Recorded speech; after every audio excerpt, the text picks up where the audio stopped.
Welcome to the Only Male Cruise Show, the We Own Your Head podcast. Discussing topics that make you say, how and where can we improve as a society? From a Black American's perspective. Copyright disclaimer regarding fair use is in full effect. The views and opinions expressed in this show, you guessed it, they're all mine. Catch us live, be ready to speak. This is a call-in show. Be sure to hit the like button, share, subscribe, replay gang, leave a comment. You know I want to hear from you. Let's go to work.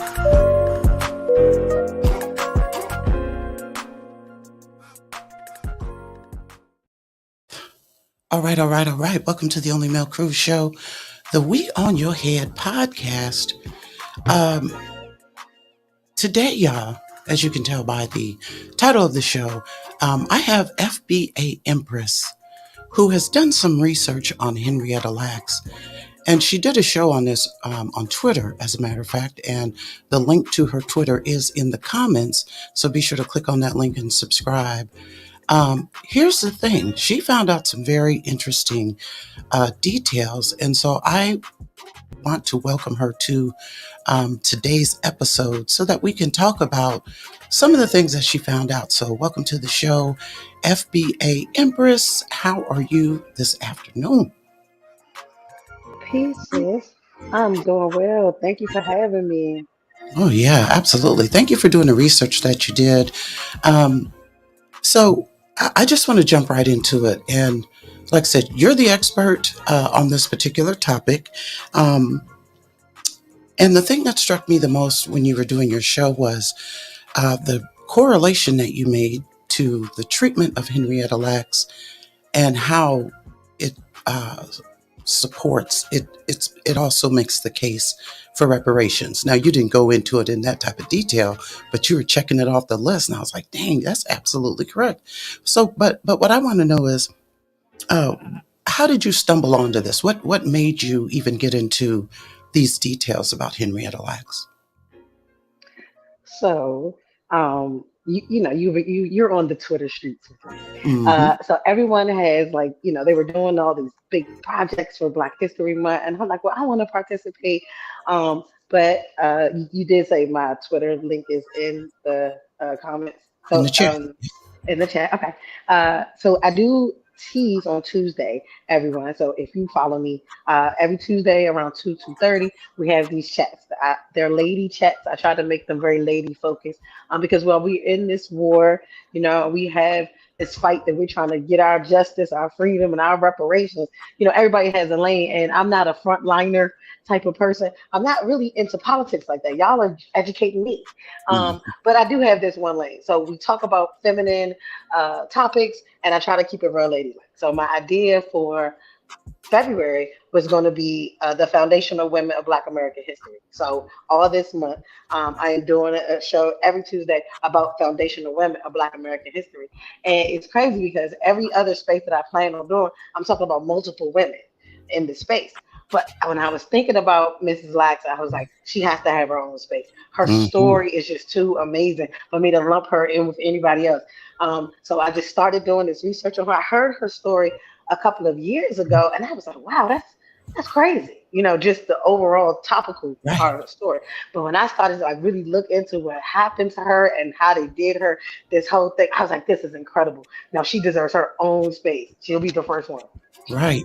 And I mean, and you knocked it out the box. So one of the things too, now I appreciate the research that you did for her, because you brought up some stuff that I hadn't even, we just got it straight from, mainstream media. But one of the things that was interesting is you said that the nurse who drew this infamous sample from Henrietta Lacks actually wrote a book, New York Times bestseller for years, and she made substantial money off of that. Can you elaborate on that a little bit? Okay, so it wasn't the nurse that wrote the book, but what I did say about the nurse, her career skyrocketed from everybody who touched Mrs. Lacks' sales, their career skyrocketed. So she just went on to become a higher nurse. She's interviewing about this story, but the actual person who wrote the book was just some journalist. She was her name is Rebecca Skloot. I don't know if y'all want to, you can look her up. I can spell her name for you if you want. She was a Yes. journalist. She was like a medical journalist. And that this is her claim to fame. She was just some lady who found out about her and was like, I know about the cells, but I want to know about the lady. Kind of like the same thing with me. But she was a white lady who was had her own interest. She just was like, I'm gonna write a book about her. But they're two separate people. Right, coming from two different perspectives. And I wonder if I would presume that that journalist was white. The journalist is a white lady. Miss Hmm. Rebecca Sue is a Okay. white lady. So after the book was published in 2010, and it was a New York bestseller for 6 years. Mm. Wow. Let me take a quick minute and just shout out the chat real quick. Melissa Renee states that Henrietta Lacks is not talked about enough. I agree with that. And you're also saying, Melissa, that you got that book, The Immortal Life of Henrietta Lacks by, yeah, absolutely. Shout out to a number one mod, Pink Unicorn in the house. Y'all do like Pink Unicorn say, do like she say. Be sure to like, share, subscribe, and replay gang, leave a comment because I want to hear from you. Um, okay, so and when you said that in your show on Twitter about the nurse, I mean, listen, a phlebotomist is a phlebotomist. So, uh, how do you drew the blood, but what, you drew Henrietta's blood, but you didn't do anything spectacular, lady.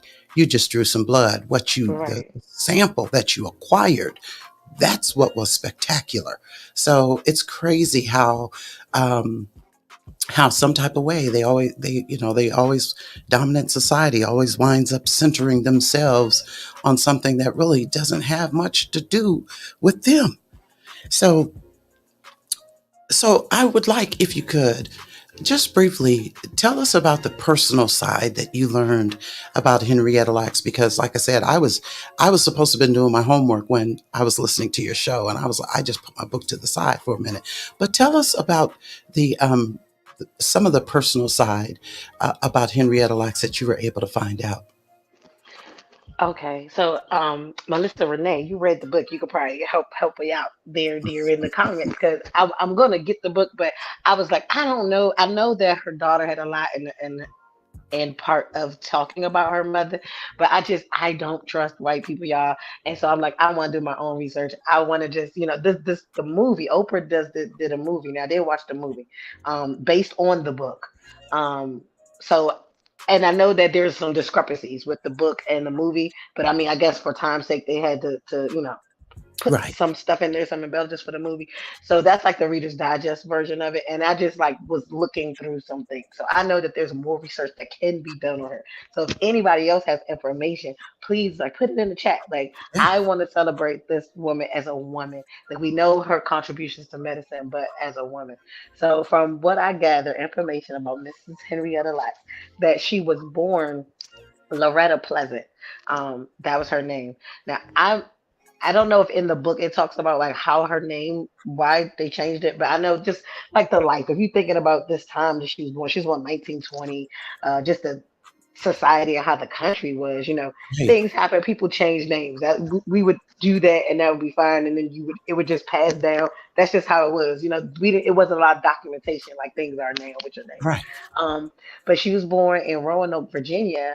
And I actually don't live that far from Roanoke. I might be a couple hours from Roanoke. I'm not even sure if it's that far. Um, so, because I live in DC, I'm in the DMV, and she was born to tobacco farmers. So, as I said in the Twitter space, like this area in slavery, the Baltimore, Maryland, Virginia area, we were known for harvesting tobacco in this part of the country. Hmm. So that's where she came from. That was what she was doing. I guess after doing Reconstruction, they instead of being tobacco slavers, they were tobacco farmers. Like how Right. that whole era went. So yeah, she was the daughter of tobacco farmer. She's one of six siblings. She was born August 1st, 1920. And so, for what they say about her, what I'm reading about her, what I saw about her in the movie, that she was just a really nice, fun loving, nice, easy spirited person, right? Mm, They were a very religious family, and you could tell that from how they were, how this whole thing evolved, you could tell they were like very religious. Like, even when the reporter came to just like try to find out, that they was like, we don't talk about the dead. I'm like, not even good stuff. Like, you don't, I get you don't talk bad about the dead, but not at right, all.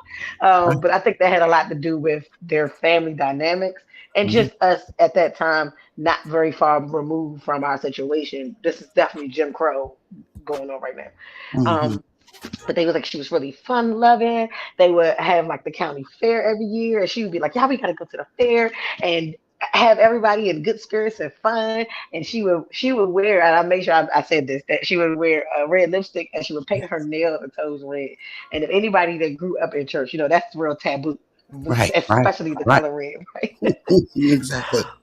But I think that speaks to like her spiciness, like, to her personality, the spunk that she had. And I was like, oh, that's what I'm saying? I like that about her. And I like that they highlighted that about her. Mhm. But they were saying that she was so nice that so that she gets married at 21, and they moved to Baltimore, and like she would go home in the summer because she missed her family, and like she was really Yeah. close to home, and she would go home and spend her summers there, just harvesting the tobacco just to be with her family. Because Baltimore really is not that far from Roanoke, but that shows you like how close they were, because it's not like it's not that far. But they said that she would like always invite people in the town like to come to her house, and she would like feed them all the time. She would always just like to have people around, and she would be like, "Oh, who are you? You my cousin? Oh, okay, you cousin such and such." Just naming random people cousins so Mhm. she could feed them, and just like she always wanted to see people smile. And I think that like when it comes to like good people in the world, they always go first. Don't y'all notice that? It's never the people that Yeah, should be off the planet. yeah. It's always these wonderful souls and these spirit. And it makes you think like that. How like if you believe just metaphysically, how Right. God puts His people on earth like for their purposes and what they're here to do, right? Like Mhm. to make people's lives better. So not only did she do this in her life, she Mm. also did it in her death. Like she was an actual earth angel. Yeah. Yeah, You you know. use that term a lot, and that struck me as well because that is so appropriate, Earth Angel, because I mean, her cells, one, have made history, and two, I mean, she's still giving life. I mean, what else could she be? Yes. You know what I mean? Um, Exactly. Now, there's one thing that you did touch on, and you said, well, I'm not going to talk about it too much now, because you said that in your show that you did about this, where you talked about she was married to her cousin. And you brought up a historical fact about the fact that, and I can't remember what year it was, but at one point, um, the laws had changed and they could no longer continue to kidnap from Africa and bring folks over here into slavery. And so you had mentioned something about they just opened up these breeding farms. Is that something that you can elaborate on a little bit? Absolutely. So it is said, and the reason why I didn't want to bring it up in my space because I Hmm. wanted to celebrate her. I wanted to, like I think that, and I will talk about how when this white lady was trying to get this book published, how these people were talking about her family and stuff. Yeah, I don't like how they try to diminish our contributions, right? right. But they never even have said that in her bio. Hmm. You already disparaged this woman. You didn't even start talking about her till 2010 because you had to, because they were Right, exposed. right. And then you kind of throw these little jabs. So that I didn't Hmm. want to really touch on it. But what I did say was, um, in 1809 was when the government abolished, Atlantic slave trade. You couldn't no Right, longer bring Africans over, but that didn't stop them from making right. slaves because they just made these breeding farms where Mm. they would just breed us like cattle. And it is a fact that the Maryland, like the Baltimore area, Maryland area, um, and parts of Pennsylvania. This is I know those two. I'm sure there were breeding farms all over the place, but it was Mhm. like an industry, just like you had South Carolina with rice. That's where the rice came from. They would ship it over, throughout the country. The Right. tobacco came from here. They would ship it through. So they would have these farms, and I know that in Maryland and Pennsylvania for sure was really big with the breeding farms where they would just breed us. You would have, that's where the term. I don't know if you cursed on your show, If you MFR, need to, you MFR. can. That's right. Okay, that's where the term comes from because they would Mm, like take the slave boys and like put like bags over their head and make them just have sex with even their own mothers wow. to have children. That's what they did. So they went from kidnapping us on the boat to doing that. Right. Um, so it was like it kind of like inbred in us. And I'm not trying to say that I don't know if that is Factual about it's factual, but right, I don't know if that's factual about Henrietta, right? That Henrietta. that Right. the cousins, but it Right. would make sense. That's when you get this whole kissing cousins and all of Mm-hmm. that stuff comes from slavery, right? So Mm-hmm. if this, according to these people and maybe her family, they might have been kissing cousins. Now, what I will say that does make sense is that their second child, at least, she had developmental problems, and I'm Yeah. like, well, if they were cousins, then that would make sense. Right. You know what I And mean? I do. And also, I mean, even with and I get what you're saying about the how dominant society will bring things up to disparage. Um, but again, like all through your show on Twitter, you everything you said, I don't even think it was intentional. I don't think it was your intention to keep making these direct connects to why reparations is owed. But that's just that was when you said that, I was like, man, that's another reason why. Because why would no one wants to be put in a predicament like that. So that's kind of stuck with me, and that's why I wanted you to share that information you just did. But and that's not a point I want to belabor. Um, okay, so the other piece of this Henrietta Lacks is the family trauma, that not just even her, because you stated that she'd felt a lump and she went to the doctor, and then this is how all of this just pretty much started. Right. So before we jump into that, I just wanted to so she gets married Mm-hmm. in 1941 to her husband who we don't know if this is her cousin, but it's her Right. husband. His Mm-hmm. name's David. They called him Day. And he moves his family to Baltimore because he gets a job at the steel mill. Yeah. And so she's there and she has her cousins come out, they go, they hang out. She's a fun loving person. Yeah. And they have these children. So they have two children before they get married. They have three children after.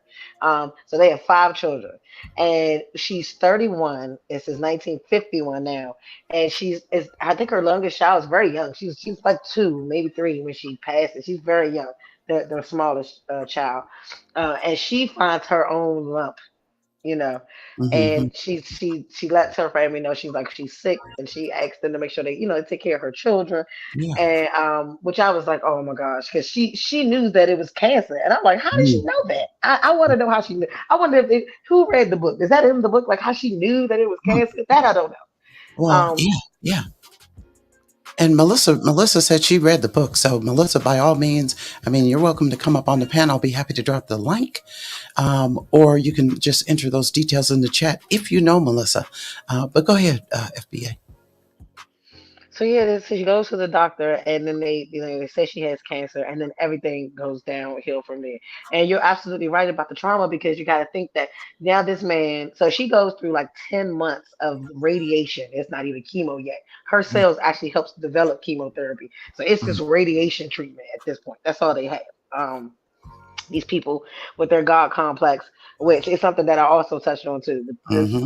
The family, when you're religious, that is very scary. You know what I mean? Because we just religious people are always like, well, God will take care of it. God will take care of it. Right. Sometimes to the point where you don't want to rely on these doctors, but it makes sense because they're trying to replace God. The stuff that they do is one thing to help somebody give them medicine and ill. We were already doing that for hundreds of years, right?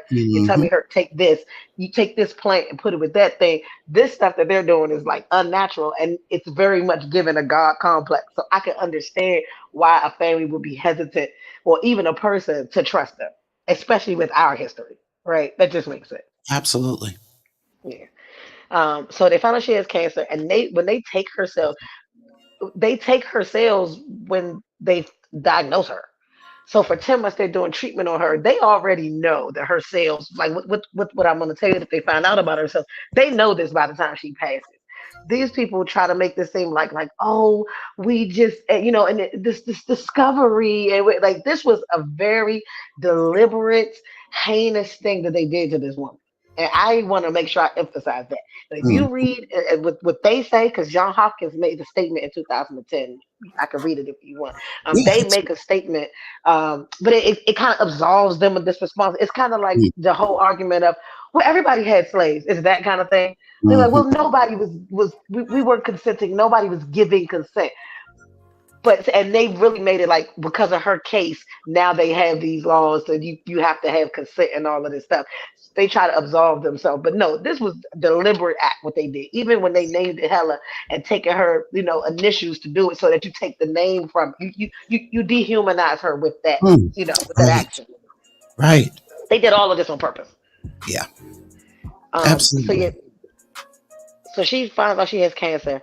Um, and so yeah, she's in treatment. She passes away in October. And then from there you just have to imagine you have a husband who has to bury his very young wife. She's 31 when she passes away. Mm. He's left with these five small children, and he has to work. And from what I understand, they go to live with her sister's husband, where they undergo a lot of abuse, the children, because the Oh, dad has to work.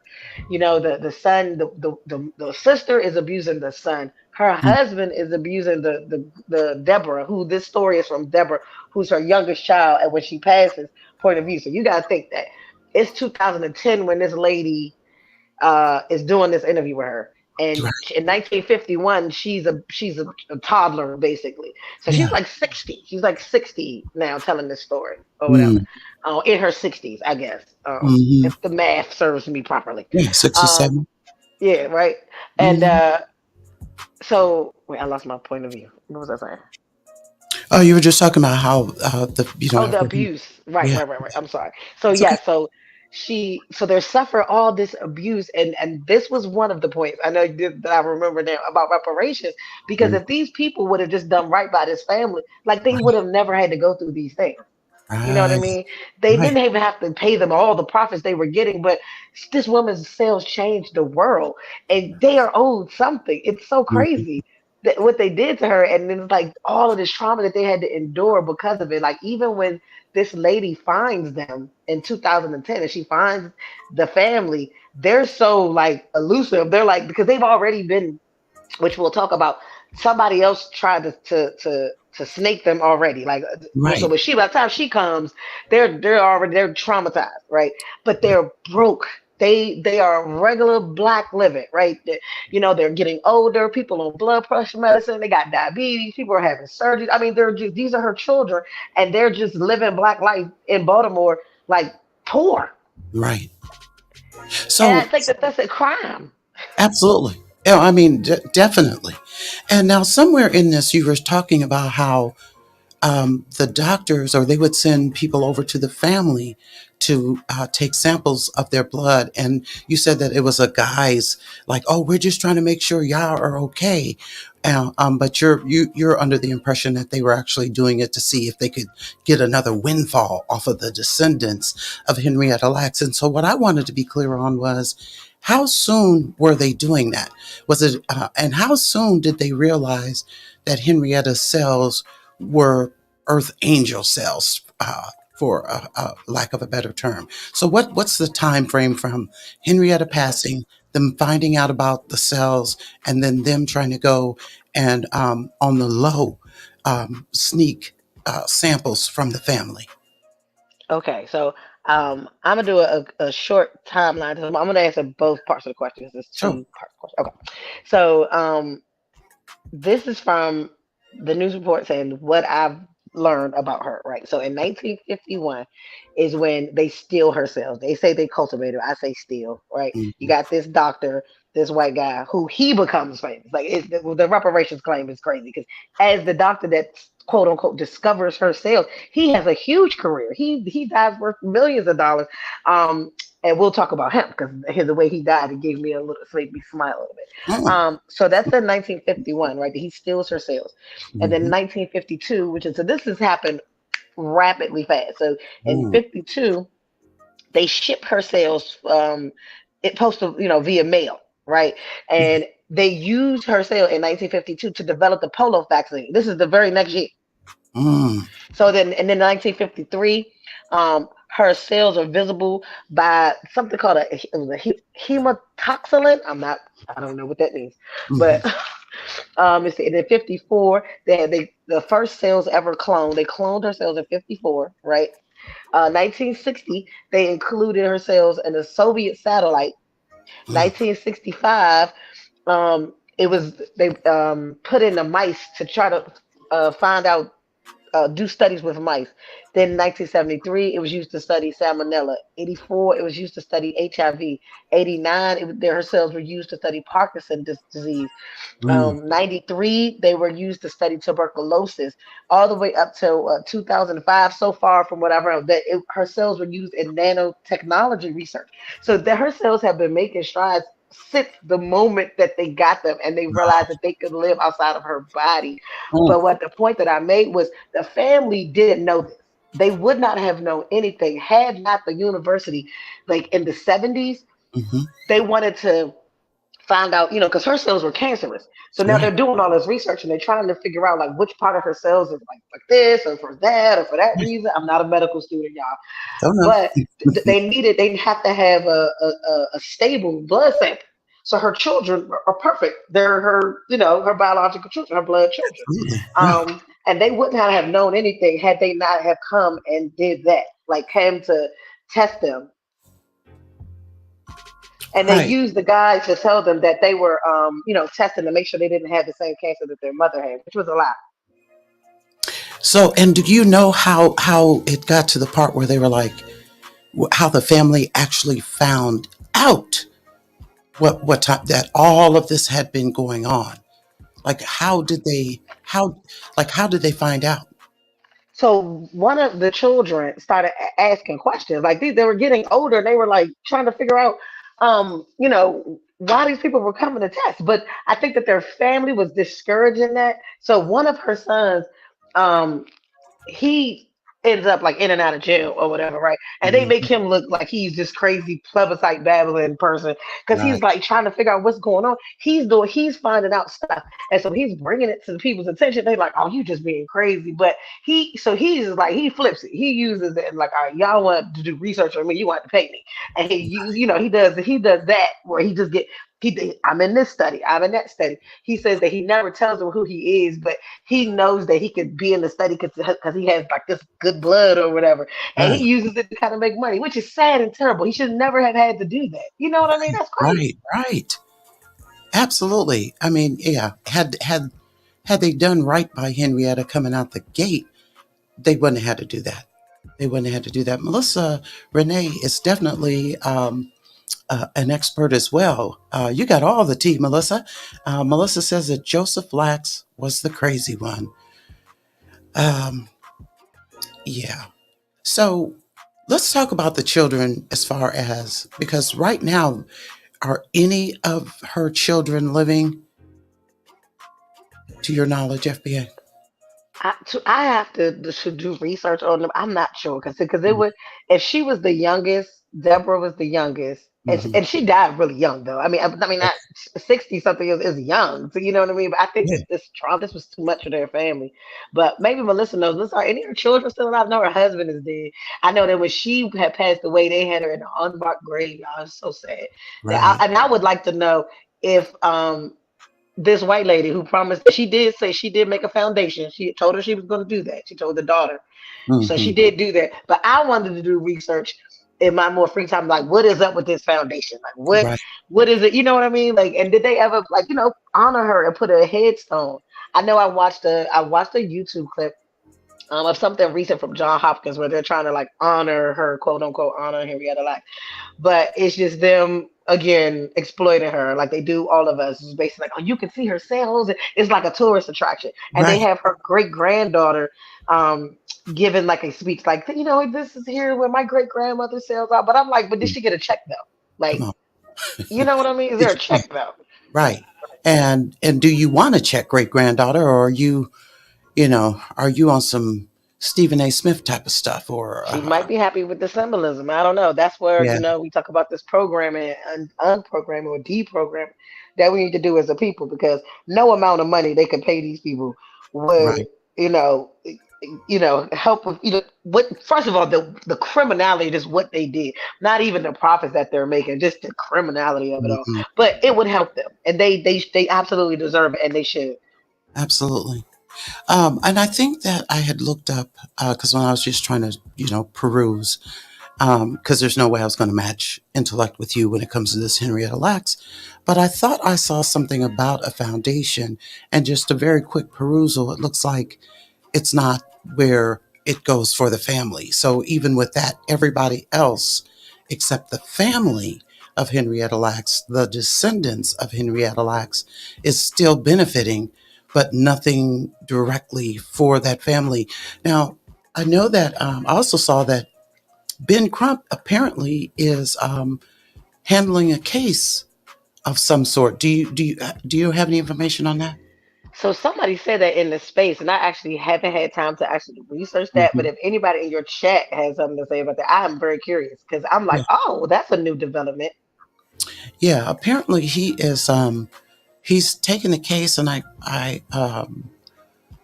didn't. I actually didn't pull all that information because I was just really quick reading.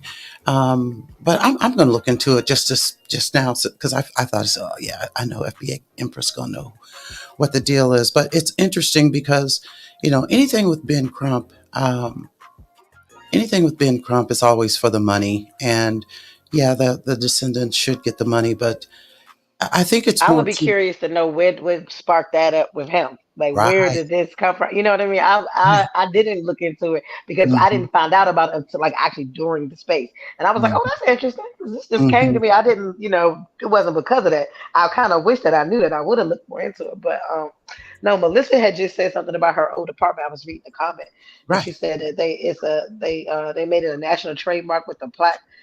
They do these things where they Right. just kind of give us these little symbolism, Hmm. little trinkets, Yeah. instead of actually giving us what is due. And that just is so, it gets you so upset. It's so angering. And that's time and time again. This is just one of the stories where this happens, where they'll be like, oh, did we do something bad? And then try to, like, give you, here's a plaque, or here's a Right. statue, or here's, you know what I mean? It's like, Right. I don't know. And the cost of that is I mean, it doesn't even compare to the money they've made hand over fist. Now and one thing about the John Hopkins, they benefited greatly, but they're trying to, like you had alluded to earlier, they're trying to absolve themselves of any responsibility or even um, having to send some money to the Henrietta Lacks descendants way.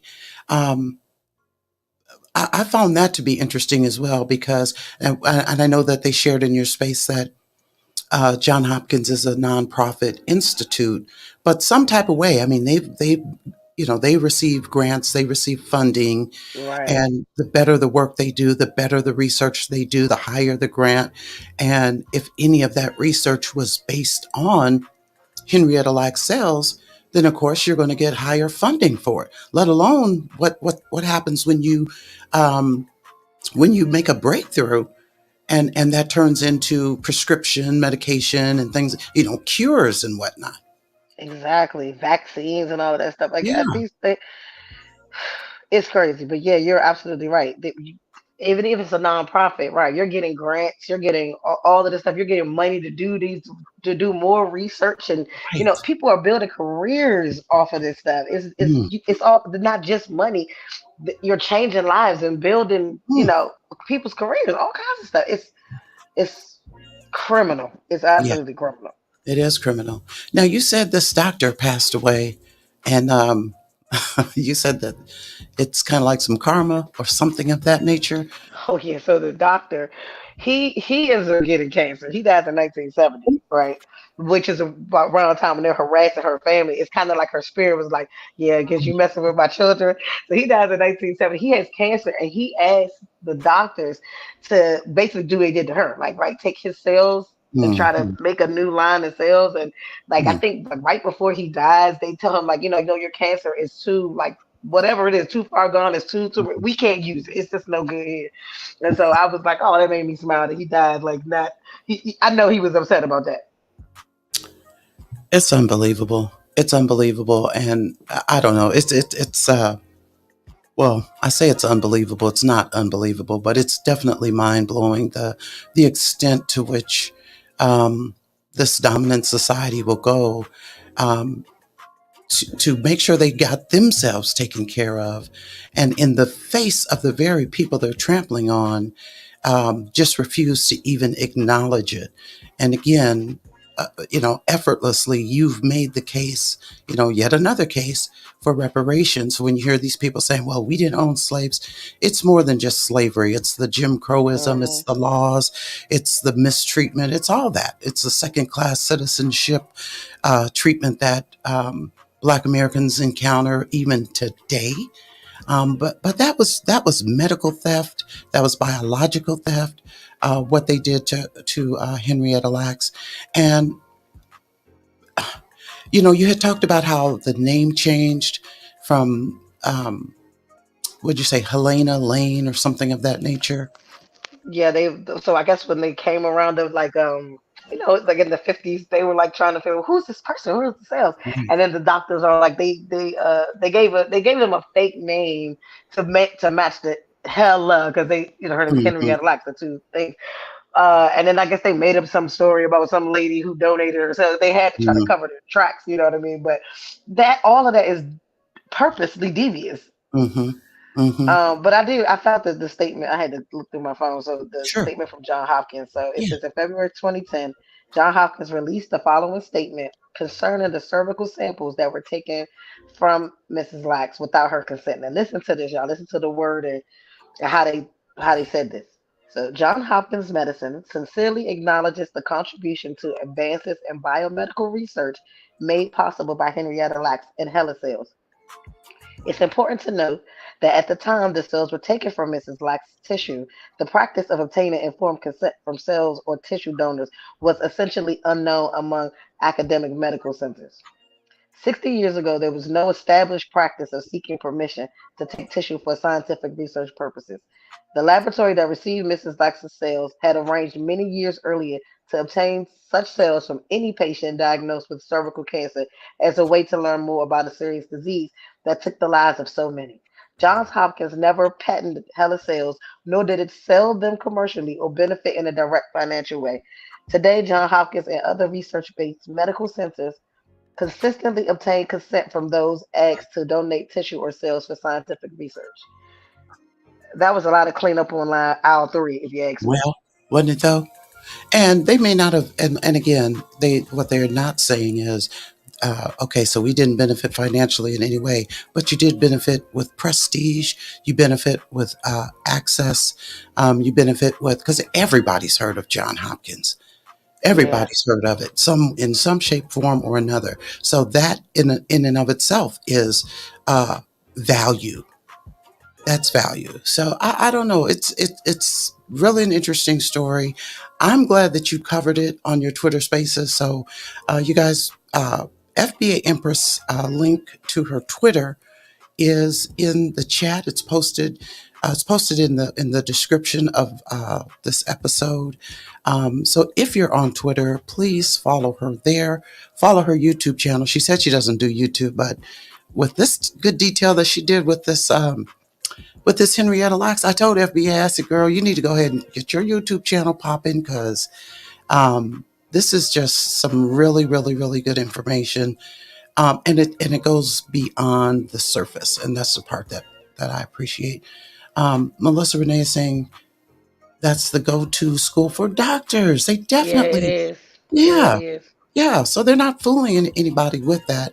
And then even like with the name change, whether they whether informed consent was part of the plan, um, coming out the gate during that time or not, when they started making money and they started going back to the children to get blood samples.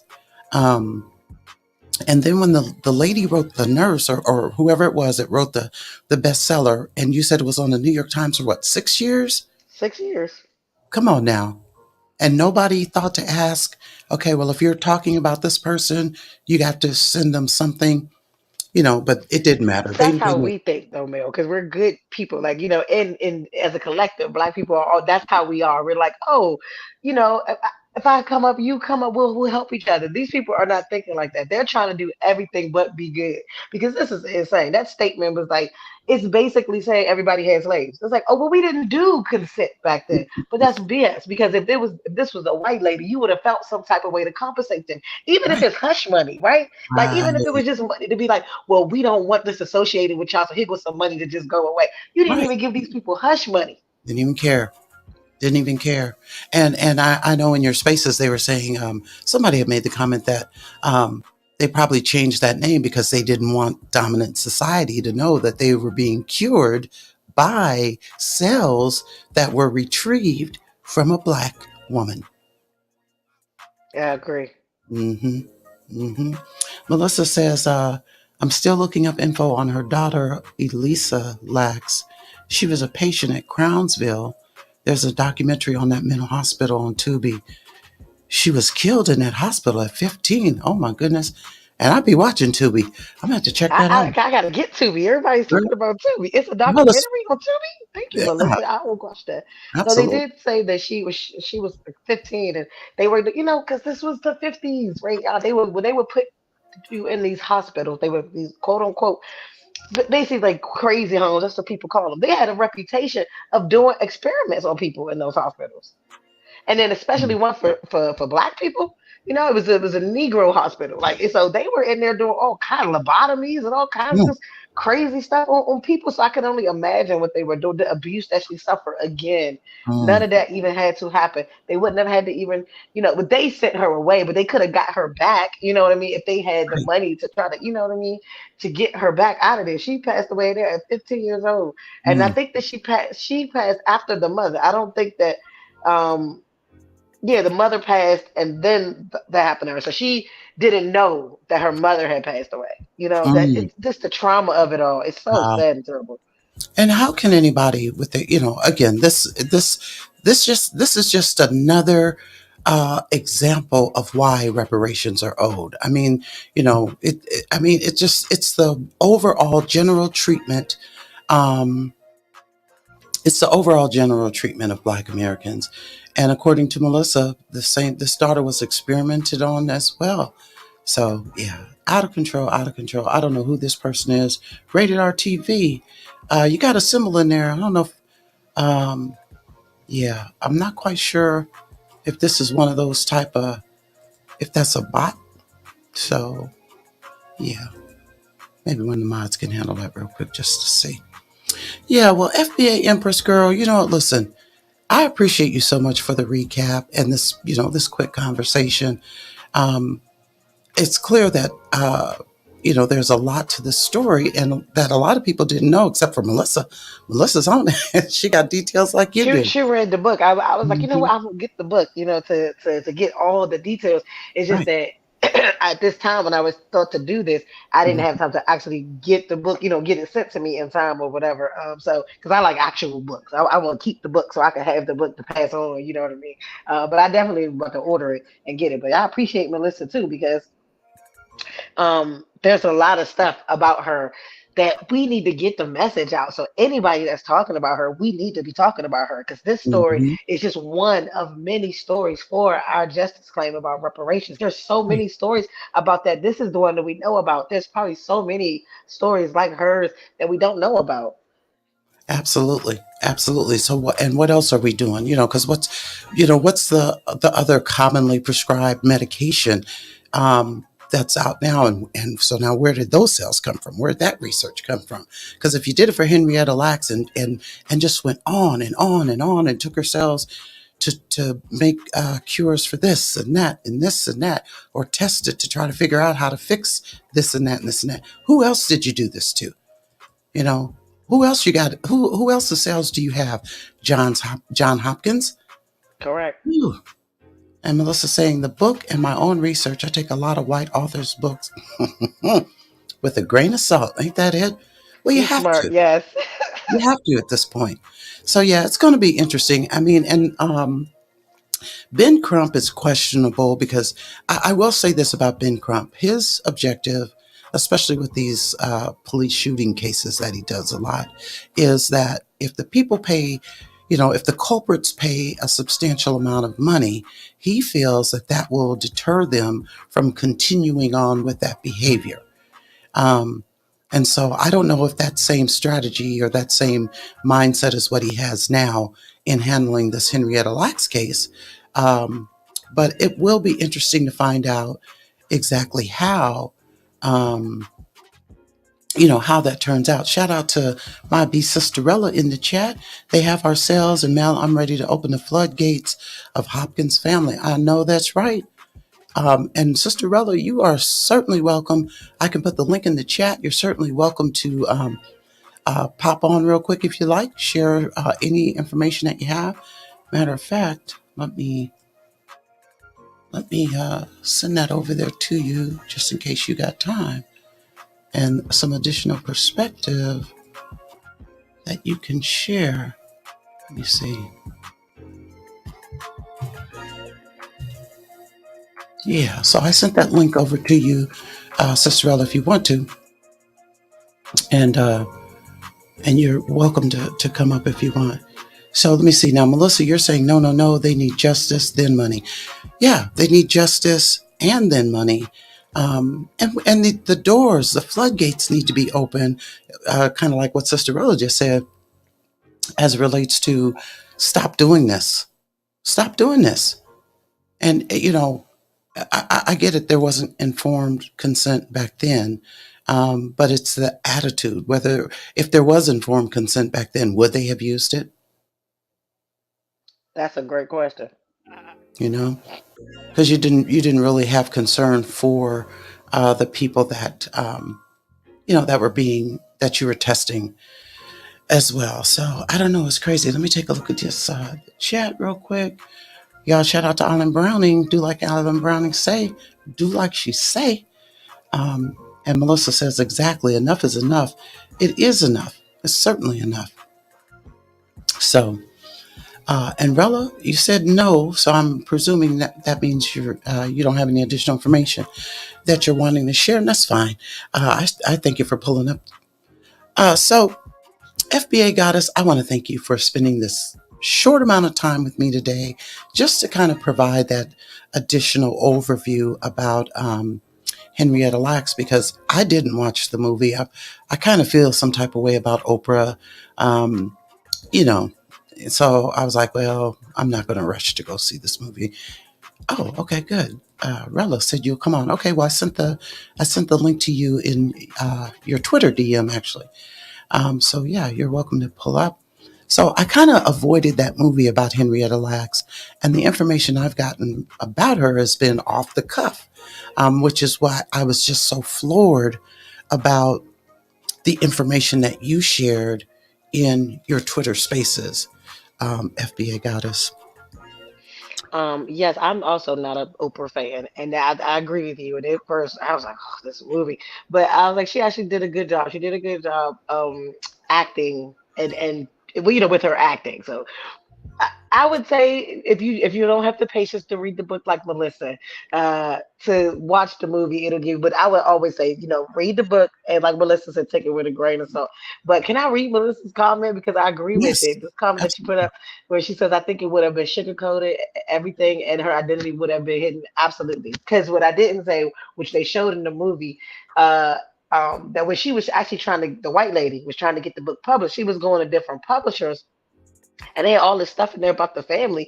And they were like, "Oh, we got the son that's been in and out of jail," or "Oh, you got this daughter that's been diagnosed with all these things. You got the one daughter that they sent to the crazy house. Like, could you do something about her family?" Like these weren't real actual people.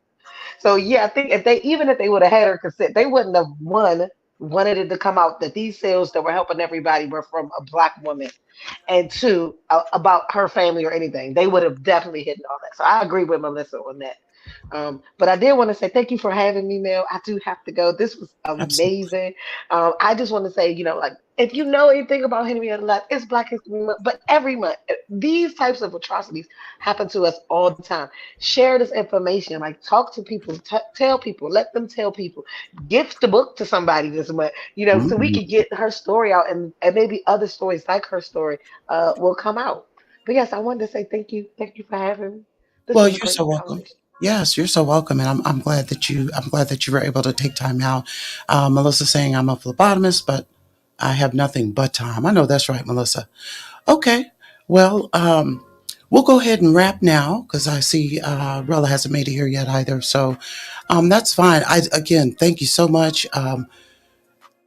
Interesting information. You guys be sure to follow FBA Empress on Twitter and I presume she'll be starting a YouTube channel soon. I would presume, because yeah, we need these kind of details With your on help, every platform. if you help me, Mel, I'll I'll be happy look to, into girl.